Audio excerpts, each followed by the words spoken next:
Recording in progress.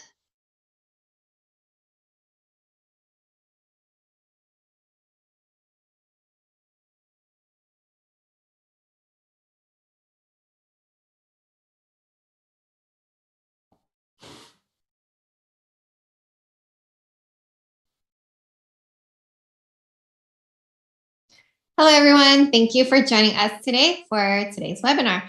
My name is Donna, and I'm your host and your moderator for today's eLotus webinar. Here at eLotus, we have been hosting educational courses for over 2 decades, and we are proud to be your trusted source for premium CU content with over 200 speakers, 700 courses, and 3,000 hours of continuing education. I really hope that everyone had a great Easter holiday. Today's webinar is Healing the Two Water, 5 Element Archetypes, and 5 Spirits Acupuncture presented by David Hartman. This is the 5th of a 7-course series in which David will be giving weekly webinars on the 5 Element Archetypes and 5 Spirits. To get the full benefits of the complete series, register for the upcoming live webinars or purchase the past webinars on video at a later time. Both options do include CEUs, or even better, I recommend getting the Gold Pass membership because this allows you to see all of them for free as well as earn unlimited CEUs and free herbs. Before we begin, I'd like to go over a few items to familiarize you with our webinars and how they work. Today's webinar will be from 2 to 5 p.m. Pacific time, and we will have one break. For lecture notes, download them directly from the Blue Course Access page in your eLotus account. To use the webinar chat room, set your chat preference to everyone so that everyone can see what you're typing and be part of the conversation. To ask the speaker a question, enter your question into the Q&A box, and if time allows, David will go ahead and reply to those. And finally, the quiz and the video replay. You will be notified by email tomorrow afternoon once they are available. Now let's get started with today's webinar and welcome David Hartman, who is a licensed Chinese medicine practitioner from Brisbane, Australia. He's been practicing since 1997 and is well known for his signature acupuncture point combinations, on which he has also authored a textbook.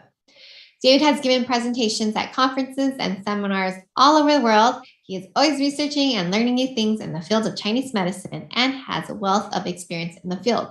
It is a thrill to have him join us today. So without further ado, David, please go ahead and share your screen and share your PowerPoint. Thank you, Donna. Thank you, eLotus. Hope my volume's up enough. Yeah, as always, it's just such a pleasure to be able to engage, even if it is online. The interesting thing about today is we're doing the water archetype. So a water archetype probably prefers to engage via a screen situation as opposed to a face-to-face kind of situation. So you'll probably be quite at home going through the slides today. Okay. Again, just a quick word of warning. I'm still not completely over COVID. I've still got that beautiful phlegm thing happening, but it's much less than what it was. So that's really good news. So as usual with my workshops, I like to start with a quote that relates to the theme or the topic. So thinking in mythological terms helps to put you in accord with the inevitables of this vale of tears. You learn to recognize the positive values in what appear to be the negative moments and aspects of your life. The big question is whether you are going to be able to say a hearty yes to your adventure. Joseph Campbell was quite a fascinating gentleman in terms of the myths and legends that he explored through his life. Very fascinating, including Chinese myths and legends as well. So today, as I said, we're going to do water archetype, and then we're going to look at the Qi afterwards. I will try to always have time for questions. It's this ongoing thing that happens with me. I have the best intentions to have lots of opportunities for questions, and I do hope to have that opportunity for us again at the end of the class. There will be one little break when we get through the water element archetypes before we start the G spirit.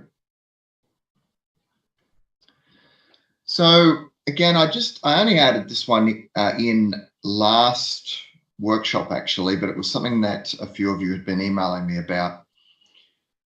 When you have a particular archetype that you're dominant in, doesn't automatically mean that you're dominant in its associated spirit. It certainly means that you have a strong relationship with it, but it doesn't automatically mean that you're going to be that spirit only, or that spirit is, say, your water archetype is strong. It doesn't necessarily mean that your G spirit will be strong. It'll be certainly something that you can use, but say one goes into excess doesn't automatically mean the other one will. So that is something that I felt was important to just mention. We will talk about that more in the workshop in a fortnight. Next week, we do the Earth archetype and the Yi spirit, and then the one after that is an hour extra. So it gives us 4 hours to go through the archetype connections and the spirit connections. So that'll make a little bit more sense when we get to that. In terms of the notes for today, I'm sorry that they came so late. That was entirely on me. I literally only finished them less than 24 hours ago. So chasing my tail a little bit, but the next ones should be available a lot sooner because I've nearly finished them. So just an example of what we're talking about there. I'm a fire archetype, but I actually have a dominant Hun. My Shén is strong, but the Hun is the one that certainly overrides in my life. But as I said, it's actually not linked up with the, say, wood archetype for me. In fact, I think out of all the archetypes, wood is probably my lowest, or metal would be. So that's interesting. But again, we'll talk about that more in the workshop in a fortnight's time. Some of you have been putting up where you're from. It's always nice to know where you are from, and then we'll do a question after that before we get into it. So if you haven't put up where you're from, if you could throw that up in the chat room.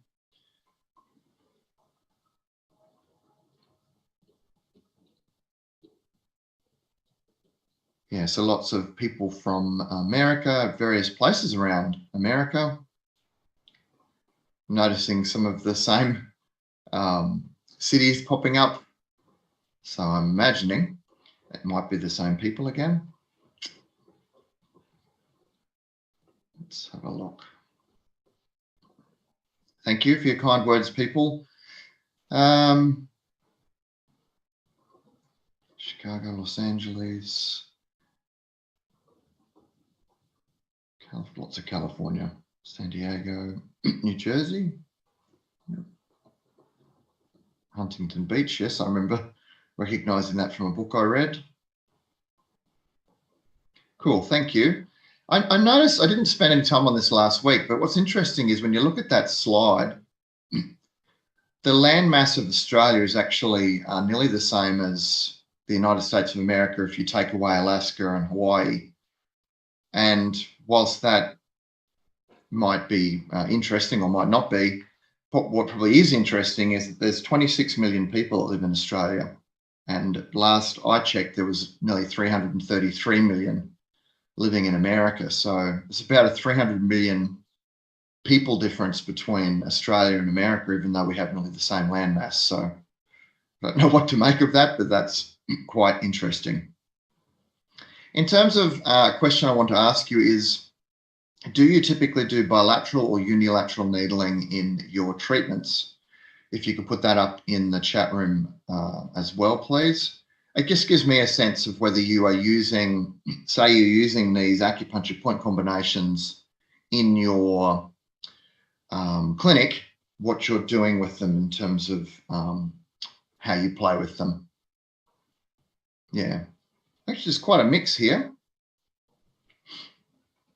Okay. So yeah, that's nearly the same between bilateral and unilateral. And then of course there's some people that are saying mixed, which makes sense. I guess the advantage of the unilateral argument is that you can either use less points or you can actually put more acupuncture points in with each of the needles. So instead of, say, spleen 6, stomach 36, bilaterally being 4 needles, you could do a spleen 6, stomach 36 unilateral, and you've only used 2 needles, which means that you either got more points you can use, or as I said, you can use less needles in total. So thank you for sharing. So as I said, today we're doing the water archetype, which is often translated as the philosopher. I think that's the best translation for it. The water archetype is my support water archetype. Interestingly, I'm a water ox, being born in 1973, but water is not my dominant archetype. As we spend the next hour or so going through this archetype, when I look at it myself, I go, yes, yes, and then I'll say a few no's, and then so I'm only really sort of around about half of what the water archetype says. So it's definitely not my main one, but it's definitely, out of all the other archetypes, the next most. And that's what I'm sort of hoping you're doing through each of the workshops. You're going, yeah, look, I'm a fair bit of that, but I don't know if that's entirely me, in which case you might find that actually it's your second in charge, your support act, your the one that comes in and supports the overall primary archetype that you are. In workshop 1, out of the 130 that attended, there were 17 that believed they were water. So it'll be interesting to see if that's the case.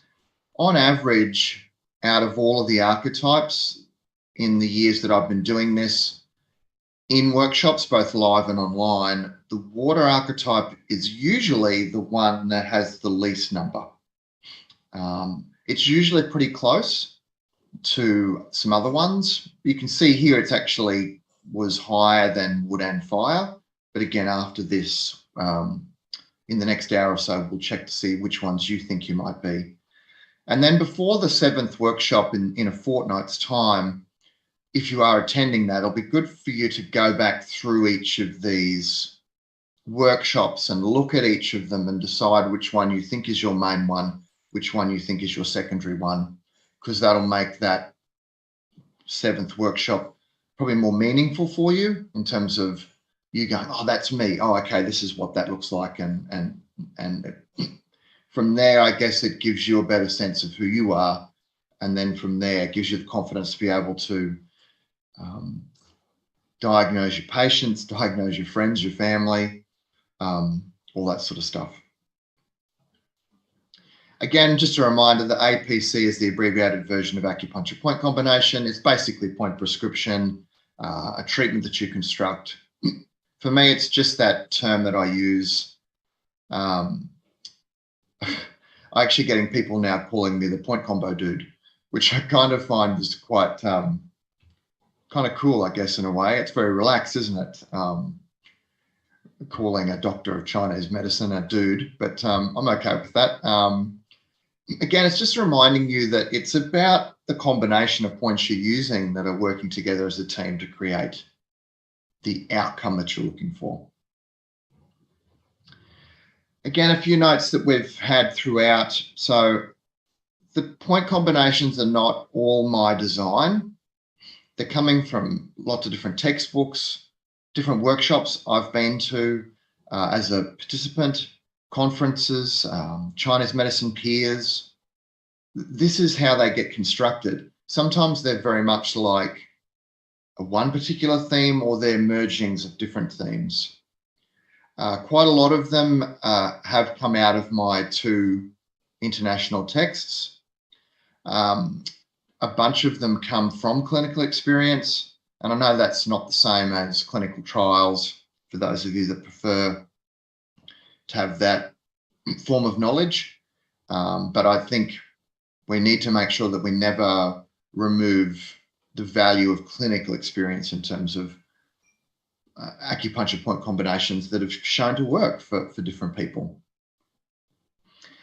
As always, understanding anything from a Western perspective can be helpful. So if you look at signs and symptoms within how water archetype lives their life, when you look at those terms and you understand them from a Western perspective, you can then incorporate that into your Chinese medicine knowledge and then convert that into a point combination. And then each patient is unique. And what we just saw there is there was quite a mix of bilateral to unilateral to mixed, or depends. And so these point combinations are then on you to look at and tweak based on the way that you best structure your treatments. The heart, Shén, and pericardium always appear in these 7 workshops. Again, I used the example, I think last week, if I was doing a digestive system series of workshops, then the heart, Shén, and pericardium would be much less, would get much less coverage. But because of what we're doing, we're talking about emotions, mental health, we're talking about your overall personality traits, your archetypes. This all fits in really nicely with the heart, Shén, and pericardium being very beneficial in terms of treatment.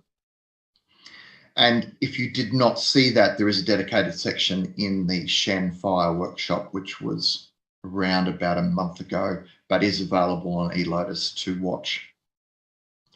What's also going to happen is there's going to be consistent kidney urinary bladder theme, because we're doing water and G. So this week, you'll see a consistent theme across kidney and urinary bladder. Whereas next week, when we do earth, you'll get lots of stomach and spleen points.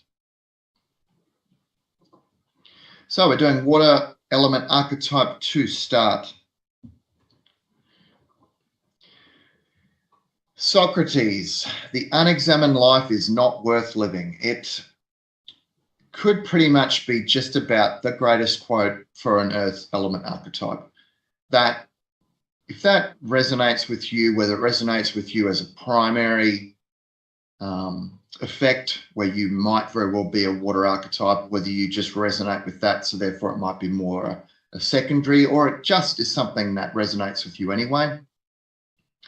In a way, you could argue that all 5 archetypes would find this quote to be intriguing and probably something that they would consider to be important to them. I guess it's how you examine it. And for a water archetype, their fascination is stepping back and looking back at the past and learning about what people thought of in the past, and then inserting it back into our modern world and going, hey, that Socrates dude from 2,500 years ago, he had some interesting stuff to say. So why didn't we listen to him 2,500 years ago? In fact, why did we not just not listen to him? Why did we decide that he needed to commit suicide on ruling of the court?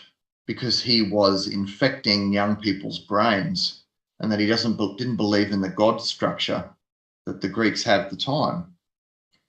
It just fascinates me to get that kind of view, and that's where that water archetype support for me finds that side of things so fascinating.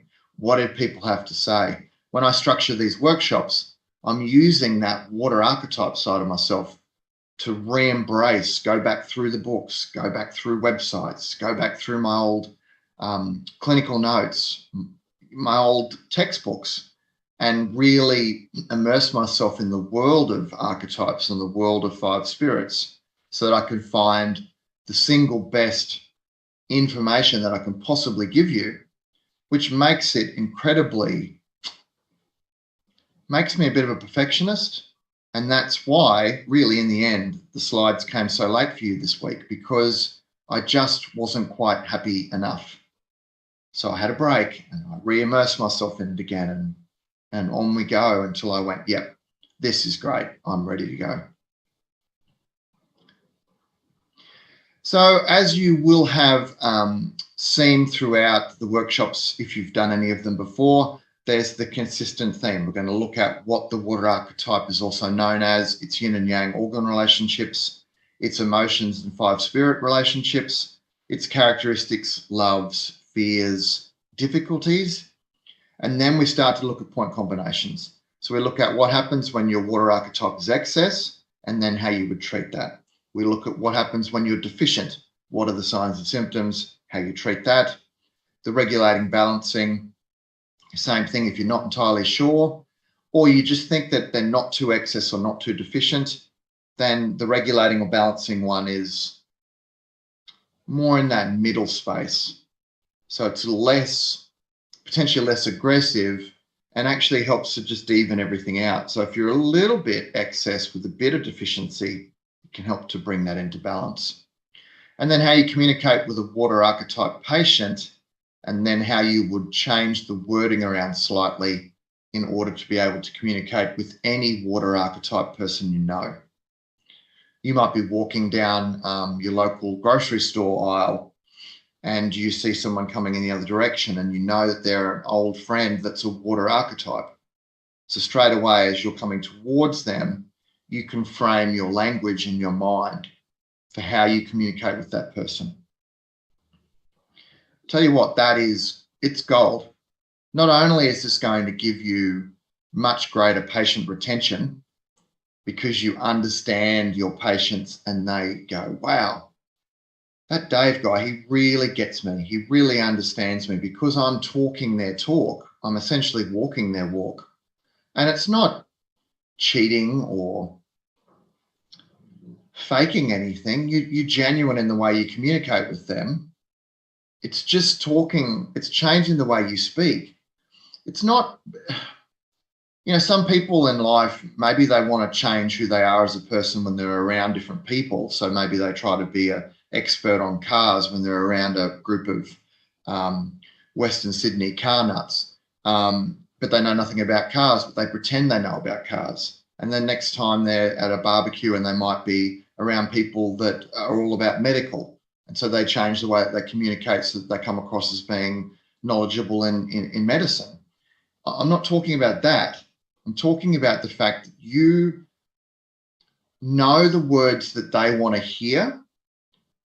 And for me, that's incredibly special because you straight away, by them going, they get me, my practitioner gets me, they are already going to start healing themselves. It can't not. And that's where the gold is. That's the fact that they believe you inherently, they automatically start to heal themselves. And in the end, that's your job. Your job is not to heal them. Your job is to use the best acupuncture points you can so that their own bodies heal themselves.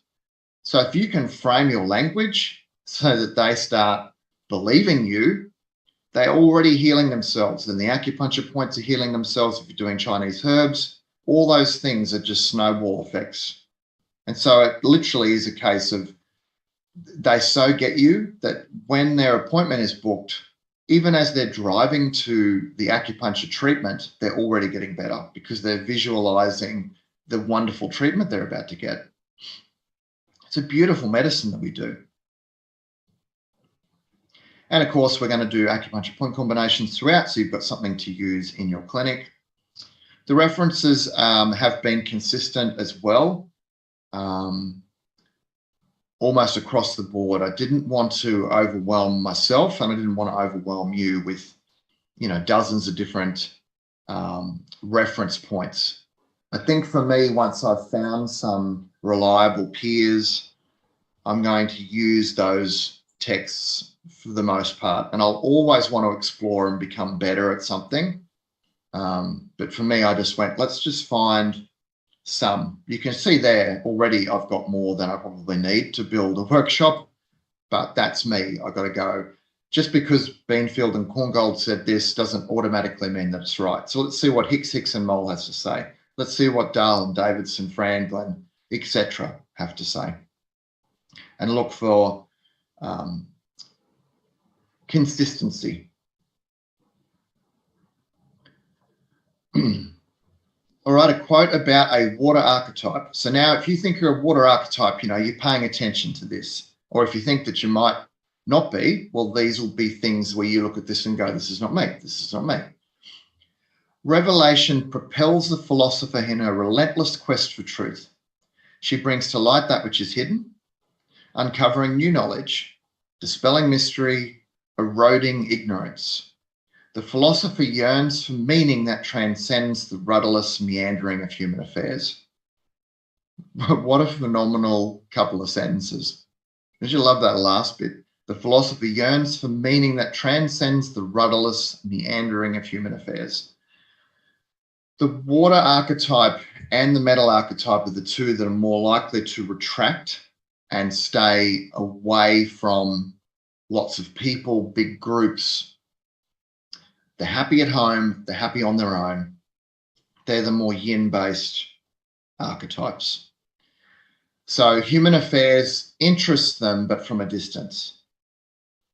There's a acupuncture point on the body, which is kidney 22. So kidney 22 is lower down on those kidney spirit gate points, and it translates as veranda walk. Bulang, I think it is. And what's interesting about that is it's actually a water archetype and a fire archetype special point. And we'll talk about it more today. And what it's talking about is that a water archetype's happy to stay in their house, but if they feel like they want to get a bit more of that human affairs, more of the external, what's happening out in the world, they can go out into the world. They're also happy out on the veranda. And they can just watch what's happening, still safe, still knowing they can just get up off their seat, step back inside, close the door, and it all goes away again. And that's part of that, that point treats water archetypes because of that connection where they're safe in their home, they can go out to the veranda, they've had enough back inside. In the same way that it's good for fire archetypes because they're out in the world running around. When they need a break, they'll probably just go back to the veranda, have a little sit for a bit, because there's still that connection to the world. And then when they're charged again, back out into the world. So the veranda sits at that middle point between water coming out of the house and fire coming back to the house. And then they go off in their separate ways again. So what else is a water archetype known as? A philosopher, as I said, is the one I like the best. Basically, it's loving wisdom. Is what it translates as, loves wisdom. It's also truth seeker, thinker, intellectual, academic, the prince or princess, I thought was interesting, theorist or dreamer. Some of those words aren't perfect because a water archetype probably wouldn't necessarily want to be referred to exclusively as a dreamer because they will do some dreaming, but they're very much about making sense of the things that they're looking at or exploring. For them, a dreamer might appear to be a little bit airy-fairy. For them, they might prefer things like academic or intellectual or thinker as opposed to a dreamer. It depends on the type of water archetype you are. If you're a water archetype with, say, a bit of wood, then you're probably quite happy to use the word dreamer because you do a lot of dreaming through that wood archetype. It depends. If you're metal and water, you're probably very much thinker, intellectual, academic. If you're able to use the word doctor in front of your name, you probably very much put that there because that's important to you. I mean, I could put doctor in front of my name, but I don't. I'm quite happy with being David Hartman. So call me Davo, not my patients. As I said, point combo dude. I don't need to have the doctor in front, but that's just me. What about water archetype yin and yang organs? As you're probably aware, that's the kidneys and the urinary bladder. Using the Yellow Emperor's classic Su Wen, this one is, not the Ling Shu. The kidneys store the vitality and mobilize the four extremities. They also aid the memory, willpower, and coordination. And you'll learn more, well, you'll see how that ties in more as we progress through today's slides. And the bladder is where the water converges and where, after being catalyzed by the qi, it is eliminated. There's a bit more to that, as with both of those quotes, really. I guess the quotes through any textbook will always have some form of restriction because they're they might be restricted in terms of word count or all of the different chapters they want to put into the book.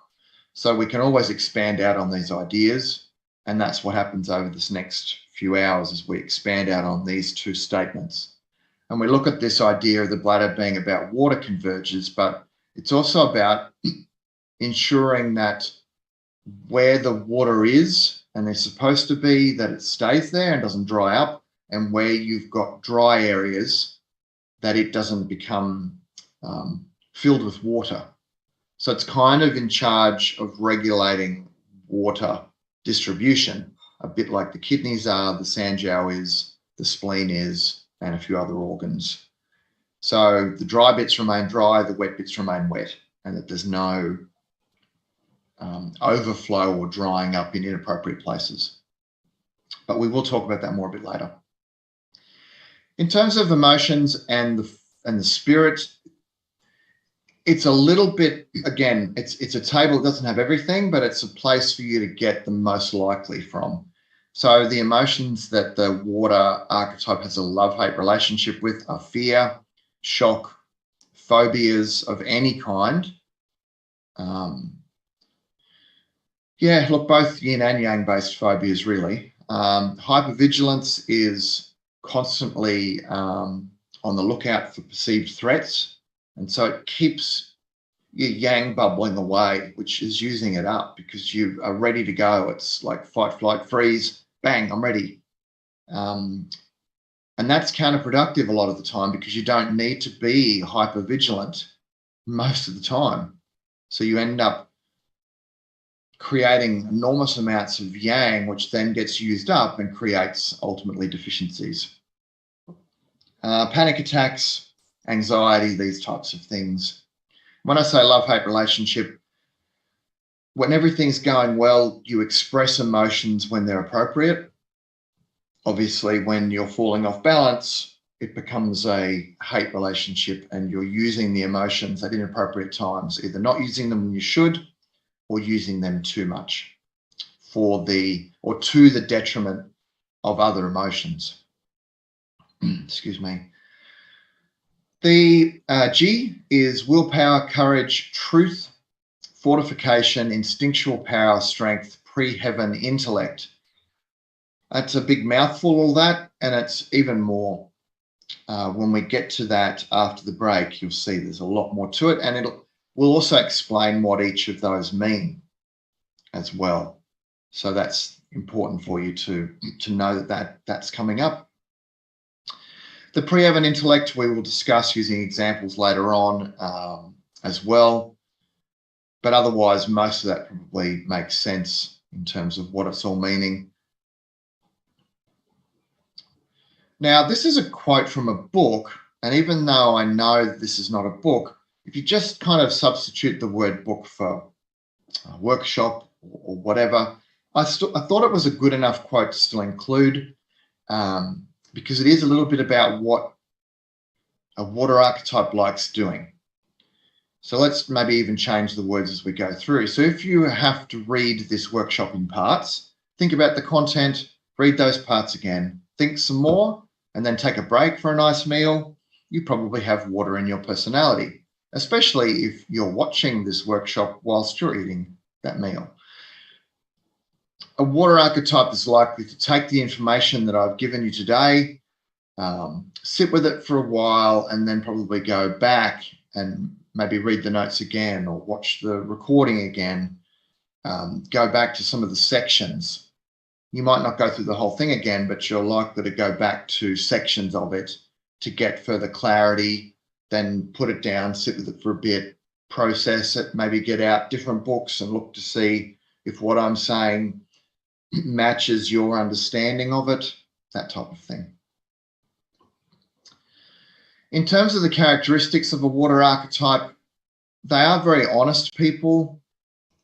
That's a very big characteristic for me, and it's something that is important to me, and it's important that I teach my children, is this honesty. You know, tell the truth. You get in less trouble if you're telling the truth, and you'll never forget what you said to someone because it's the truth. If you're telling lies or fibs to bunches of different people, what lie or fib did you tell those various people if it comes back to you again? If you're just honest, then all you ever have to remember is what the truth was. And I know that doesn't always bode well for you personally in your life when maybe you have to own up to something. And it sometimes can be hurtful for other people as well when you tell the truth. But you'll never get caught in a lie, and you are telling what you believe to be what is right. And a water archetype will feel compelled to do that just as an inherent thing. I have an incredible memory. Water archetypes, very sensible, practical, have a strong willpower, determination, part of that G component. Yet they can be very tranquil. It comes into this process of, I guess, getting in there and really immersing yourself in something and then sitting back and just letting it be for a while and pondering and processing. Maybe you have a cup of coffee and think back on things. And you don't always have to have your face in your phone. You don't always have to have your face in books, face in front of a computer or a TV. You do it for a bit, and then you go and reflect, and then you're tranquil and you just sit with it and you kind of almost meditate a bit with it, which is that introspective, contemplative aspect of a water archetype. The curiosity moves a water archetype into things and through things and into new things. They're very self-sufficient, durable, tough, quite particular. They get things done. That's a very important aspect of a water archetype, is completing things to its obvious conclusion and then moving on to the next thing. And they get quite a charge out of that. It's like a beautiful little adrenaline kick, which they like and which is part of the propulsion to do it again. They do have an incredible imagination and creativity, again, when they're balanced. They persevere despite the fear, quite energetic. They are modest almost to a fault, can be quite cautious, conservative, careful, watchful. They're processing what's going on. They're analysing it before they immerse themselves in it. So a bit like a metal archetype, they don't just jump into something. You'll see wood archetypes and maybe even fire archetypes jump into something before maybe they should, or before a metal or a water archetype will. That's the nature of them. Wood and fire archetypes are more yang-based, and they do tend to sometimes make decisions on the run. The metal and water archetypes will tend to be a little bit more careful and watchful, plan out strategies before they immerse themselves in there. Again, feeling more safe before they jump. And that'll probably make them look like they're more introverted, perhaps a little bit more intuitive. Maybe that's not the right word. Certainly more introverted, and won't just jump into something by sitting back and just watching. You can almost go to, in the next group event that you go to, you probably try and analyze everyone there into all of the different archetypes. And the water archetypes will often be the one that's in the corner of the room, just watching and observing. And then when it's time for them to immerse themselves into the group setting, well, then they will. If they feel like they want to, or if they even need to. Very articulate and well-spoken when they need to be, and that pre-heaven intellect we will talk about, but basically it's knowledge you're born with. Your ancestors, your parents have given you knowledge already through, at the point of your conception, via that Jing, original Qi. Because they value reassurance, many water archetypes are particularly good at giving it to others. They are often the rocks that others turn to when they are afraid. In fact, when water archetypes have amassed large amounts of reassuring information, they can then pass the material on to others who are in need. All the information gained from books, talks, the internet, and from those with expert knowledge is used not only for themselves, but for all others who need help. That is what water archetypes love. It's gathering the information together. When the information is rock solid, it's about going, well, here you go. Use this world. Use this world so that the world can be better than it is. Just going to grab a drink of water.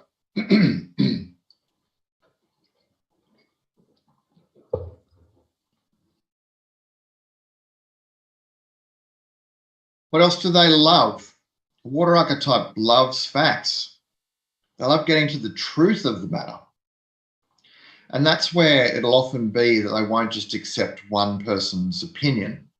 If that person is a peer, they might, but often it'll be a case of putting that information into their brain, processing it, and often wanting to merge it with other people's opinions about the same thing. Get enough opinions, get a consistent theme, filter it through that knowledge and that incredible brain, and decide what's most likely to be real, send it out to the world.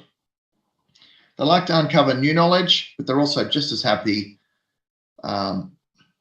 bringing back to the world the old or obscure knowledge. I've been presenting workshops probably since around about 2000. And over that 20 odd years, I've always been more interested in presenting workshops about the obscure. And so it doesn't always make me the most popular presenter at a workshop because I'm coming at something that's a little bit more obscure, a bit different. So it's going to get the unique interest people. Sorry, stupid throat. So it's rare that conferences will ever put me in the biggest room, but they know now enough that what I'm going to present is really good and it will generate a crowd, but it'll generate a smaller crowd than, say, you know, if I was doing a workshop on archetypes at the same time as someone else was doing a workshop on musculoskeletal treatments for the neck, you know, that's going to pack a room.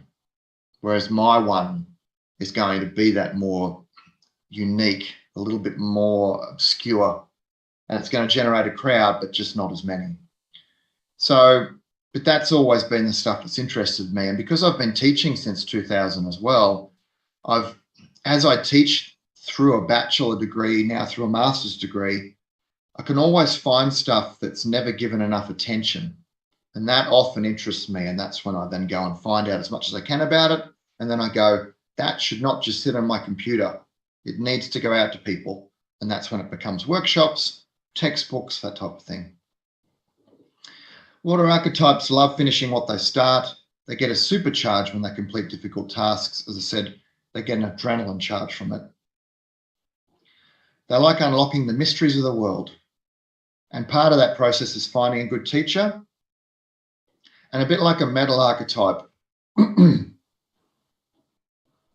once they've exhausted everything they can from that particular peer, they'll probably be unapologetic about it, but they will remove that person from their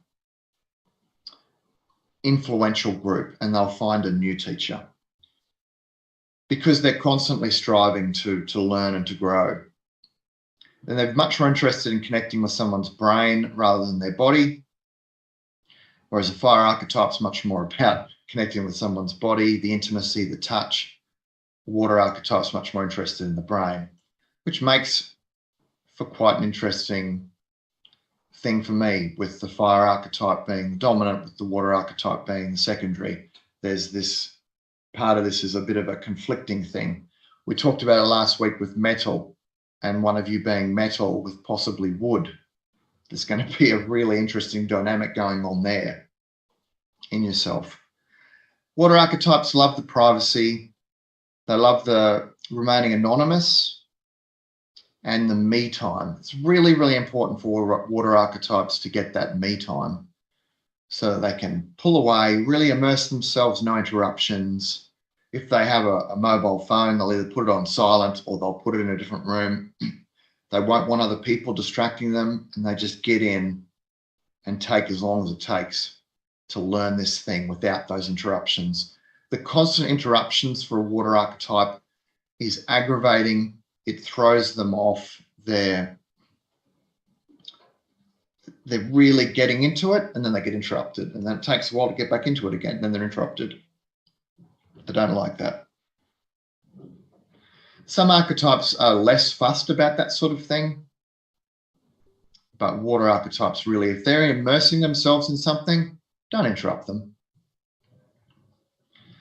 Physically, water types get good rest and maintain healthy sleep habits. Mentally, water types are incredible listeners and problem solvers who don't feel the need to rush to a conclusion just for the sake of speed. Metal and water are your tortoises in the hare and tortoise race. Your wood and fire are your hares or your rabbits. Spiritually, primary water types embody and share the gift of peace, demonstrating that even in the face of conflict, we can pause our racing thoughts, find quiet within ourselves, and create an effective outcome. They'll get there. And if you give them the opportunity, what they're going to produce is serious quality. Just because it's not done with the same speed as some of the other archetypes doesn't mean it's not going to be spectacular. What do they fear? They fear the distraction, which again is back to that not being interrupted when they're in their flow. They fear other people invading their space and time. They can fear the ending of something, especially if it's something really fascinating. And for them, then it's about finding that next thing, I guess. So when they're balanced, it's not about fearing the end of something, because again, the ending of something is partly going to give them that adrenaline rush. It's partly going to make them feel like they're at a conclusion. It's where it's good enough to send out to the world and say, this is quality. But when they're out of balance, they can fear the ending of something. So they either slow down or they keep looking at more examples of that same thing if they can. One big thing that they really fear is that becoming forgetful. That's a really, really a thing they really struggle with, this, that they could possibly become forgetful. So water archetypes, of course, being that they're partly kidney based, means that not only do they have a lot of that intelligence, but they also have the problem that as their Jing becomes deficient over time, they can become quite forgetful just through memory and the relationship memory has with the Jing. So water archetypes, as they get older, can start to become more forgetful. And that is something they really, really despise. They fear becoming a hypochondriac, being exposed. Again, it's stuff that when they're balanced, they're not worried about. It's when they're becoming a bit less balanced, because then they don't need to feel like they're being exposed of either being a fraud or something else, because they've given out to the world quality information. So they don't feel like that would ever be an issue. They do have problems with sharing. They don't want to share their stuff in their day-to-day life, and they don't really want to share what they're learning until it's done. And they fear conforming to the status quo, because the status quo is broken. So it needs to be fixed before they would conform to it. They're happy to try to fix it. That's what a water archetype is very interested in doing. Waters are very good at being alone. As a water child grows, she learns that being alone can be very liberating. In fact, waters need to withdraw and surrender to some darkness, but they also need to watch that they don't become socially isolated or trapped in their own inner turmoil. For waters, maintaining a link to humanity prevents them from becoming despondent. It's interesting watching my kids grow up. they're 18, 16, and 14, all girls, and just observing them and deciding, are they a particular archetype yet? Have they changed a bit throughout their upbringing to become more of a particular type of archetype? And I must say that I'm a fire archetype. My wife is metal. My oldest 18-year-old is definitely earth. It's the 16 and 14-year-old that I'm still kind of just, comfortable just seeing. But I'm pretty sure that my 16-year-old is wood. Kind of been pretty comfortable with that for about the last year. The 14-year-old has been very interesting as she's sort of evolved, and I think she's now water. So what's hysterical about that, if hysterical is the best word, is that means that in my house of 5 people, all 5 archetypes are there. I'm not setting in stone my daughters yet. I'm watching them evolve and seeing how they move through their life. That's kind of where I think they are. But if that's the case, the Hartman household has all 5 archetypes in the one house. Is that good or bad? It creates quite interesting dramas at times. So what can water archetypes have difficulties with? I love this quote as well. A water archetype is able to discern a water archetype is able to envision what can be. Therefore, she is critical of what is by comparison. So she can see how she wants it to be or how she believes it should be, but it's not that. So they're critical. She discerns the inevitable disparity between apparent and ultimate reality. But they're in the game. They're in the fight. They're very interested in wanting it to be where it needs to be. And for the most part, water archetypes want it to be where logically the world should be. Why can't everyone just get along? Why can't everyone feel valued for what they provide the society? And, why are there broken bits? There doesn't need to be. There's enough people throughout history that have shown us ways so that the world doesn't need to be broken, or there doesn't need to be broken people. So they recognize it. So they're in it for the betterment of humanity. It's just about trying to get us there. Can have difficulties with conflicting visions, stories, expectations, as would make sense based on what we've talked about so far. They excessively ponder, which may result in missing an opportunity. Can become a hermit, seek solitude, so they can have difficulties with social gatherings. They can have difficulties with confidence around others, especially people that they just don't really get or don't really like or don't really care for or don't know at all. They like spending time with people that they know and that they trust. If they don't trust you yet or they don't know you yet, they might be less inclined to want to engage in dialogue until they understand you better. And they might understand you better by listening to you, but there's that sort of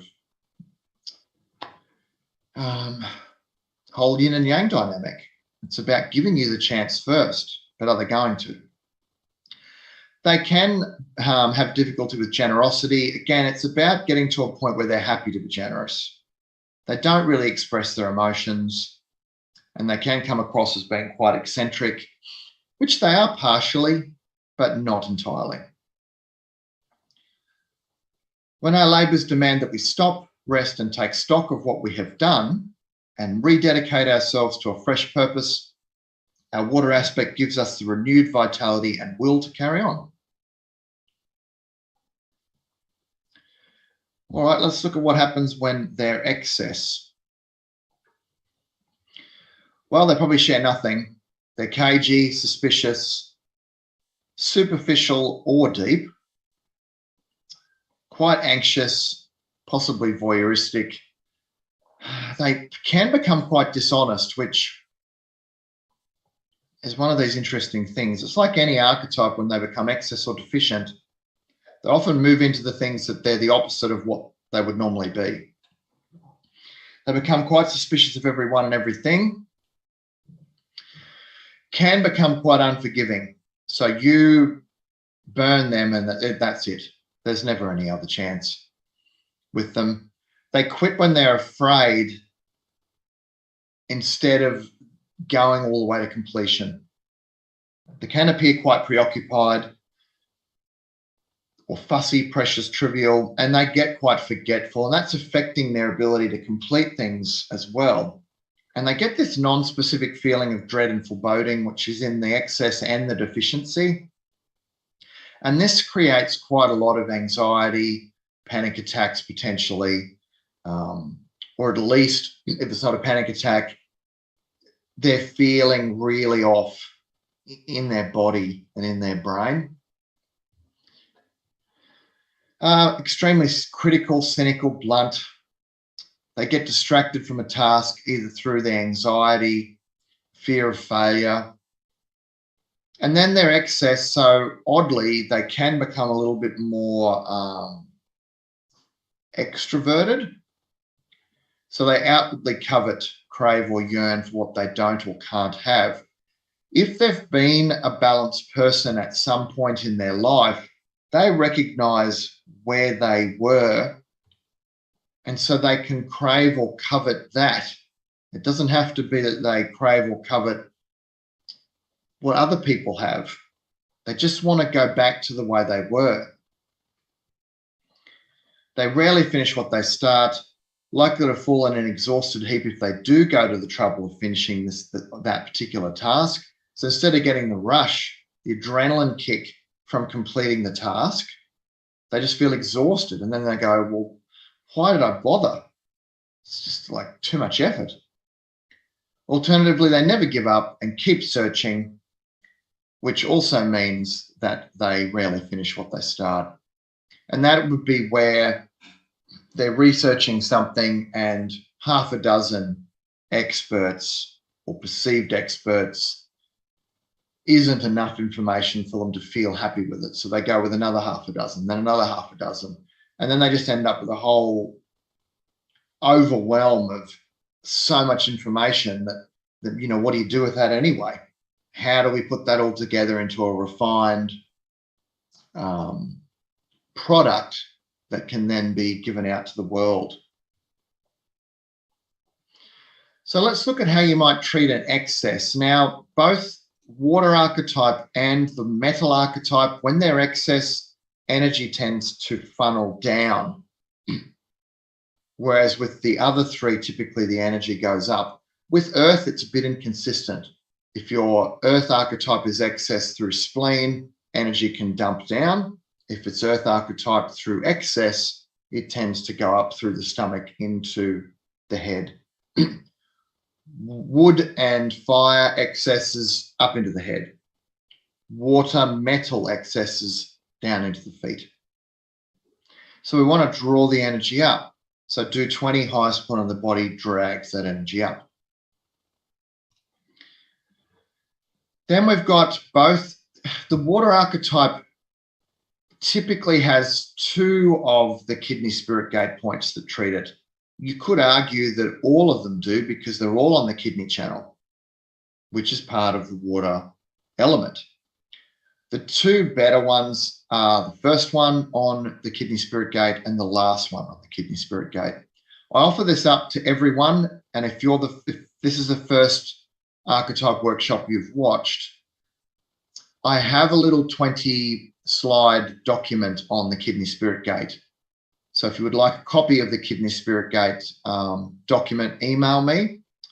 I'll give you my email address a bit later, and I will send you a copy of that. Also, just again, while I'm on that topic, I am still catching up on emails from a month ago, but I'm getting there. So please be patient. I haven't lost you or forgotten about you. If you think that you have been forgotten, just flick me a reminder email. Hey, Dave, just checking in, saying, you know, if you get to my email when you get a chance, thank you. I won't be offended. But again, if you want a copy of the kidney spirit gate points document, please email me. Kidney 22 is more the water and the fire as per that veranda walk discussion. And kidney 27 is water and metal. Yvonne Farrell, who I love, got an excellent book on the 8 extraordinary vessels and just lots of workshops in general. She talks about kidney 27 being potentially all of the elements, all of the archetypes, all of the spirits. That may be true. At the moment, I'm comfortable that it's water and metal, more so than the others, but certainly something that I read and found interesting. So in this case, I think I'm going to do both. I'll do kidney 22 and 27. It's going to help the water archetype. It's even going to help fire and metal, which isn't a bad thing because metal precedes water on the Shén cycle. So, you know, potentially if the mother is propped up, then the water or the child will feel more nourished. And if the fire element is feeling propped up, it will require less from water in the co-cycle connection. And then I prefer Ren 4 and Ren 6 over gallbladder 25 for regulating the kidneys. Gallbladder 25 is the front move point. Personally, I prefer Ren 4 and 6. It's still 2 needles if you did gallbladder 25 bilateral. If you like gallbladder 25, use it. I don't have an issue, and I put gallbladder 25 in sometimes in the acupuncture point combinations anyway, because the point combinations are not all about me. I do like to immerse part of myself in the point combinations where relevant. And in this case, I prefer Ren 4 and 6. Bladder 28 is the back shoe point of the urinary bladder. You could do the kidney back shoe point, which is bladder 23. In excess disorders, I often like using the yang organs because of the power they generate to bring down that excess. But you could certainly use bladder 23 instead, or as well as. It's 17 needles total, so depends on how many you like using. In terms of excess, we're doing a 5 element style of treatment here where we're doing the child point to sedate the excess. And we do the child point on the affected organ channels. So water archetype is kidney and urinary bladder. So we're doing the child points on the kidney and urinary bladder channels. So they're kidney 1 and bladder 65. And then the orrery points are referred to as being of the clock. So they're like your Chinese clock. So they're water on water, wood on wood, fire on fire. You get the idea. And you don't have to do them in the Chinese clock time necessarily. So what would that be? 3 p.m. to 7 p.m. I believe is the kidney urinary bladder time. So 3 p.m. to 7 p.m. If you had patients come in, if you did the orrery points in that 4 hours, you're essentially doing a water point on a water channel in water time. So triple water.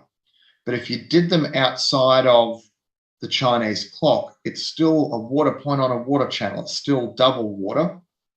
And they regulate the water element and everything it's associated with it. In the same way that wood on wood regulates anything wrong with the wood element. And they are kidney 10 and bladder 66.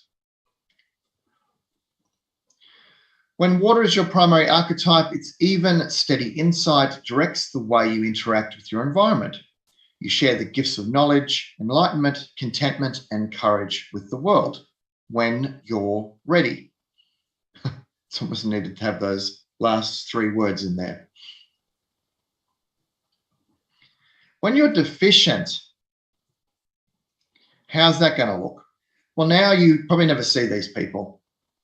Lock themselves away from the world. They're not necessarily dull, stupid, and dim-witted, but they're losing that incredible memory. So they are more likely to start to become quite dull and really forgetful.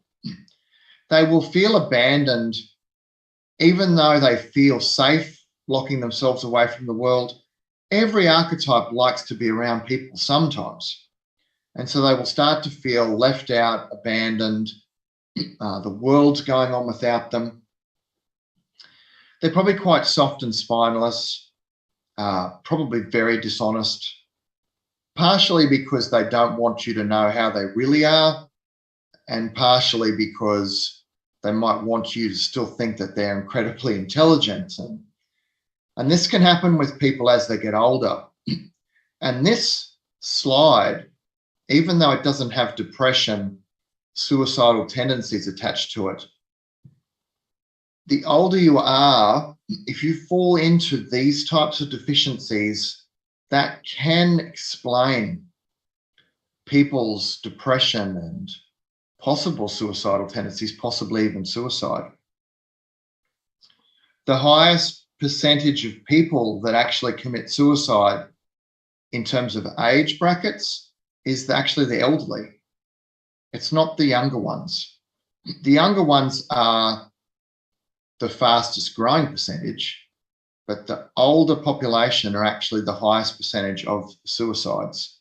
And when you look at this really closely, if a water archetype has spent their entire life having everything that they've wanted and this incredible brain, and they start to lose that and they can't see that future that's bright like it was, it might be something they consider, as sad as that is.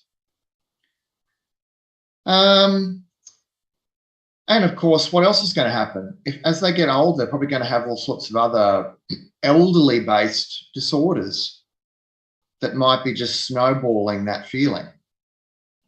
But anyway, if they're not that in terms of elderly, or they're just a little bit water archetype deficient and they're younger or whatever, obviously each of these terms would be much less damaged. So this is an extreme nature of the way a person can be heading or feeling. Obsessively crave protection. Protection, not from other people. So they'll feel more protected in their safe places. And it might even be a case of lots of protective measures put into place where they have a lot of personal home security systems. They might feel really safe in tight, enclosed areas because there's that protection that they have. Possibly thrifty, frugal, miserly. Again, they're not producing content that they're happy with anyway, so why would they give that out to the world? Probably feel quite useless, easily discouraged, suspicious, forgetful. And they get distracted from a task. They just feel like giving up. They don't have the energy. They're forgetful anyway.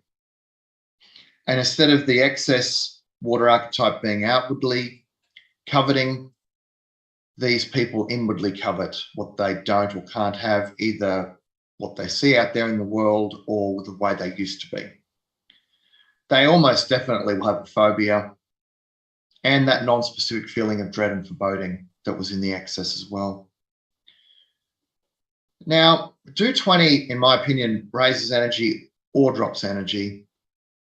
If you don't agree with that, then you might not use do 20 in this combination, in which case, replace it with a different one or just don't. That would be 14 needles if you didn't use it. Kidney 27 in this case, for me, works quite well because it's deficient water. The kidney 27 is water and metal. So the metal part of it is the mother of water. So it's like a double shot. We've got the water being nourished and its mother being nourished via that metal element component. I think the back shoes of 23 and 28 would be good here. Excuse me. We've got the orrery points again because they do excesses, deficiencies, stagnations, whatever's wrong with water. And then this time we want the mother points, and they are kidney 7 and bladder 67. And so there's a classic example of 5 element acupuncture point treatment, possibly being different to other theories. So if we were to look at, say, the the 5 shu transporting points, the Jing well, Ying spring, shu stream, those types. Bladder 67 is a Jing well point. Jing well points treat acute stage disorders. They treat things fast. You would argue a Jing well point would not be good for a water archetype deficiency. They won't tonify deficiencies. They treat acute stage disorders. This is a chronic condition. So there's conflicting ideas on the one point, depending on what special point category you associate it with. In the 5 element acupuncture treatment category, this is a mother point which will tonify the deficiency. When it's used with the other points in the combination, it will tonify the deficiency. Patients with a healthy water element are able to assess risks and know the appropriate degree of a threat. They then take action to protect themselves from it. Logically, if a threat has been averted, they reassure themselves that they are safe. If it has not been averted, they take further action to deal with it. This whole activity is usually carried out in a matter of split seconds, but it is extremely important as it ensures their physical and emotional survival. Excuse me.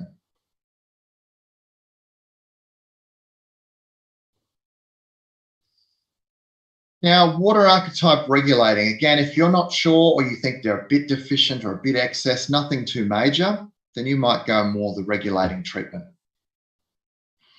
In this case, again, there's a mixed bag, and you could use some of the other combinations if you so wished.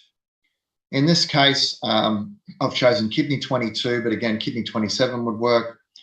I've put in the gallbladder 25 and Ren 3 as being front moot points. If you wanted to keep with that Ren 4, Ren 6 idea, you would have Ren 3, Ren 4, Ren 6, which is fine. The back shu points of bladder 23 and 28 logically would be included. You could do a face-up treatment or a face-down treatment. Instead of flipping them halfway through a treatment, I don't often flip patients halfway through a treatment. So when I see these combinations, they're combinations that are from textbooks and that make sense. For me personally, as a practitioner, I'm going to probably choose a face-up or a face-down. I will remove the front mu or back shu points and I will add in some more. Again, to get into that sort of 8 to 16 needle range, which is typically the number of needles I use, sort of 8 to 16 total. Or I would replace or take them out and not replace them with anything. You've got the Yuan source point of the kidneys, great point to regulate the water archetype. Really could have been in the excess and deficiency point combinations. The orrery point for kidneys, I've chosen over the orrery point for urinary bladder. Personal choice again. And then the lower Her-C point of the urinary bladder was one that we hadn't really thought about or considered for the other point combinations. But we need to not forget that there are those 6 lower Her-C points for the 6 yang channels. The 3 yang channels on the arms and the 3 yang channels on the legs. They all have a lower Her-C point. And they are regulators of energy within that particular organ.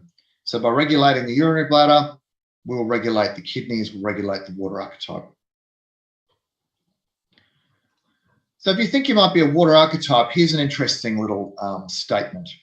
You may be a water if you search for meaning and importance in everything you do. Do you look for signs to know if something is right for you? Do you feel insecure and scared about life and about being your brightest self? Do you get lost in your high intellect because you want to know why certain things happen, where they start and end, and why we even exist? Do you feel scared of not being successful? Do you feel scared of becoming very successful? If you're slowly nodding your head as you read this, then you are most likely a water. I like that. Do you feel scared of not being successful? Do you feel scared of becoming very successful?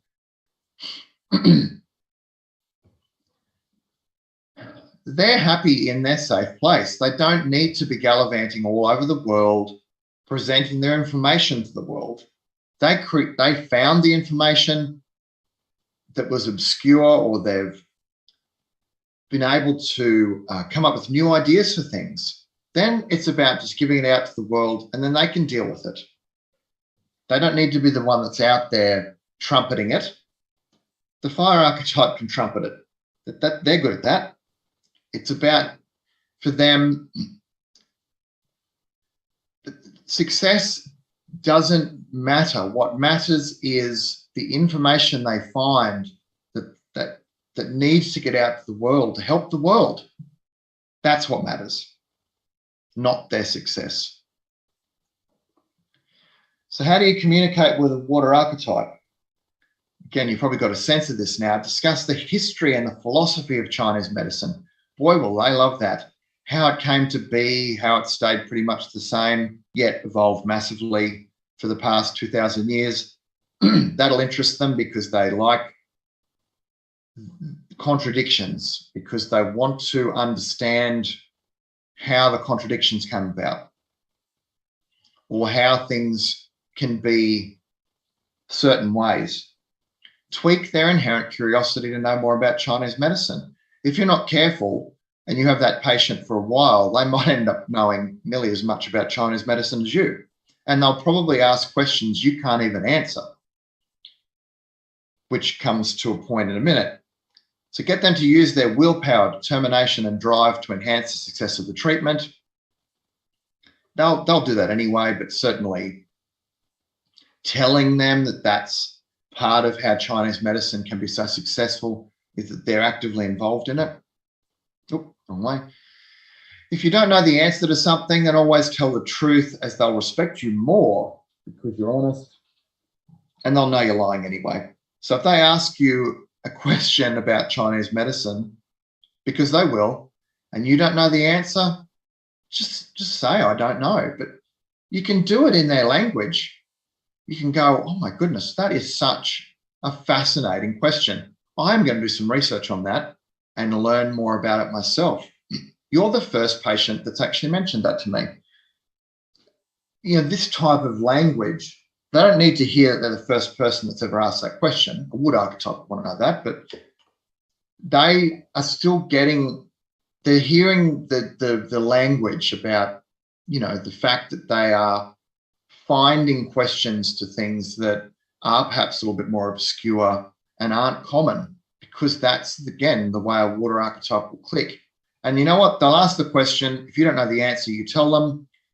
They'll probably go and look for the answer themselves anyway. And then you might come back to next week for your next treatment session, and then you both discuss that particular thing. And if they want to know more, then they'll already be getting a sense of where they need to go. The internet's the place to go. Libraries. I don't know if it's possible for, I don't think that you can, I think you have to be a student to be able to go to Chinese medicine college libraries, but you could certainly walk in off the street and read stuff in the library and then leave without being able to borrow books. So they might, in fact, also do that. And because I think David Bowie is the single greatest musical artist ever, I needed to get him into one of these workshops. So this is from his song Letter to Hermione, which was written in 1969. And he sang, and I'm not going to do it because I can't sing. They say your life is going very well. They say you sparkle like a different girl. But something tells me that you hide when all the world is warm and tired. You cry a little in the dark. Well, so do I. I'm not quite sure what you're supposed to say, but I can see it's not okay. I just think, again, it's more in line with, I guess, that water archetype falling off its balance point, which I think when you look at that, you probably will agree. A water archetype is not going to fall into that side of things very often if they're balanced. but I do think that's quite a gorgeous little part of that song. So our job now is to decide whether you are a water archetype. Now, if you've done this, some of these workshops before, what I ask you to do is to put it in the chat. Before you do, just remember, philosopher, truth seeker, thinker, intellectual, academic, that type of thing. You've now just gotten nearly an hour and a half of information on the water archetype. And you need to think about whether you so far believe it's the one that's most like you. And so what I would like you to do in the chat room now, if you think you are definitely water archetype, as much as you know right now, if you could write yes or water in the chat room, and I will add up the number of people and we'll get a percentage. 1, 2, 3, 4, 5, 6, 7, 8, 9, 10, 11,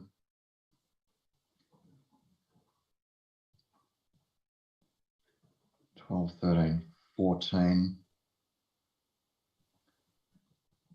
60%. Christopher, it'll either be your main one or it'll be your support.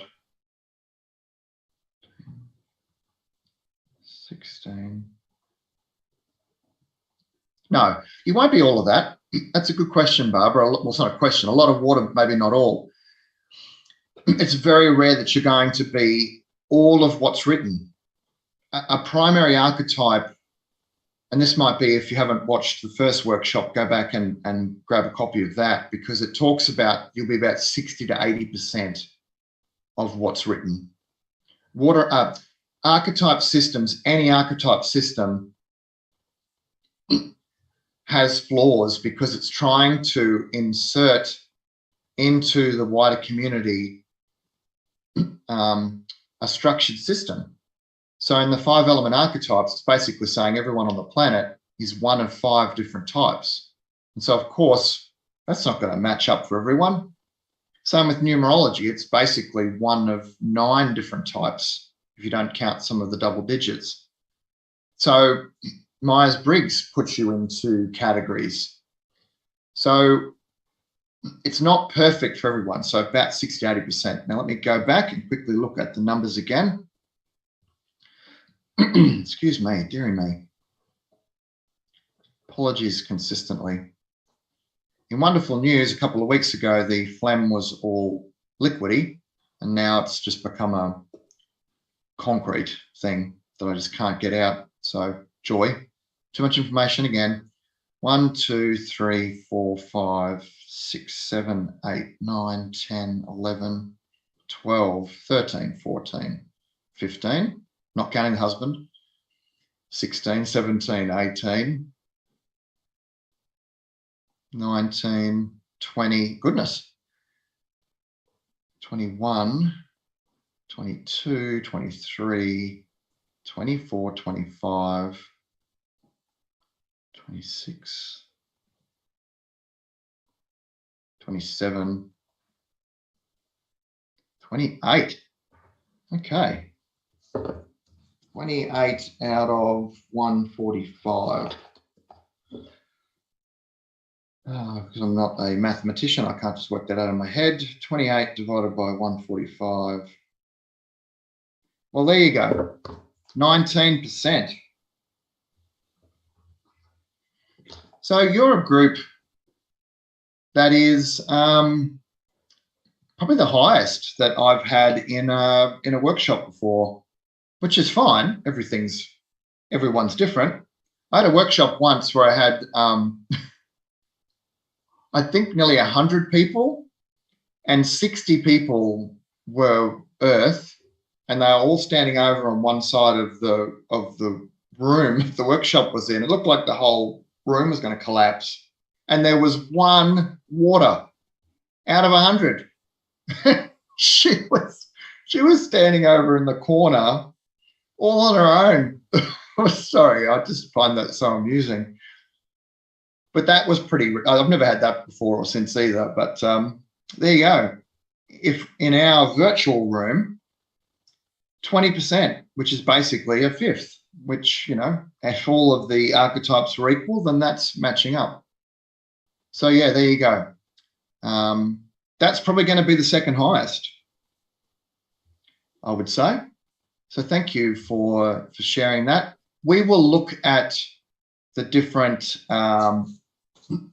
amounts, but so far, where was the, going back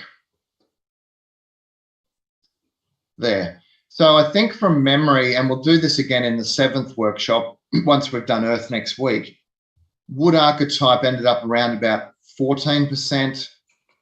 Fire was at 15%. Metal, I can't remember, even though it was only last week. 15%, there you go. So it was the same, but water's jumped from 13 up to 19. And then we'll do Earth tomorrow. So far, we're already at around about 65%. So that might mean that Earth is a little lower than it sometimes is. But again, we'll see. Again, it's not going to all add up to 100%. It just isn't possible in terms of consistencies. And different people are doing different workshops. So it's not always going to match up. But thank you. That was really cool. So I'm going to leave the questions. We're going to have a break before we start part 2. And again, my goal, which has been a little bit unsuccessful, is to allow time at the end to go through as many questions as we can. So it is 26, must be 3:26 Pacific time. So we'll come back in 10 minutes, which will be 3:36 Pacific time. So if you need to go to the bathroom, grab yourself a cup of coffee or whatever. And then Donna will also have a few minutes of talking about stuff as well. So we'll see you in 10 minutes for the next bit. Thank you very much.